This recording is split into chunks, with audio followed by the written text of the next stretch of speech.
smoke in the area where flammables are being used. Use good ventilation to minimize the buildup of flammable vapors.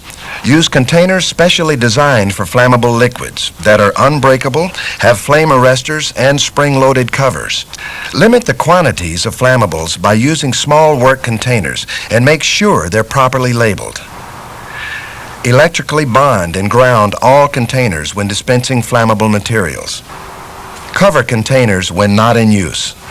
Store flammable soaked rags in covered, protective containers. Store small amounts of flammables in special flammable cabinets.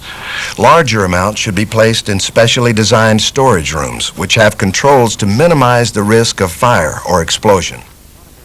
Corrosives come in many forms and many strengths. Make sure your personal protective equipment is appropriate for the degree of danger. Acids can react violently when combined with bases.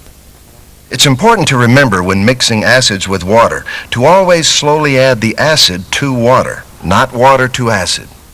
Bases and acids react with each other and generate a lot of heat, so they should always be separately stored and the containers clearly marked. Reactives are materials that can change violently when combined with other materials or conditions. For example, oxidizers provide oxygen when involved in a fire, making the flame burn more intensely and making it more difficult to put out. Reactives can also explode or give off gas or heat. Make sure reactives are stored safely away from materials that may cause a dangerous reaction. But what if there's an accident, like we saw earlier? Do you know what emergency procedures to use so you can avoid health or physical hazards? What do you do if a chemical is spilled or released? Generally, small spills of low-hazard chemicals should be wiped up or swept up immediately. It's important to wear gloves to prevent skin exposure.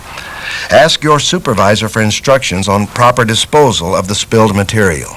Every plant should have a system in place that outlines emergency procedures. If you happen upon an injured coworker, make sure you know what you're dealing with.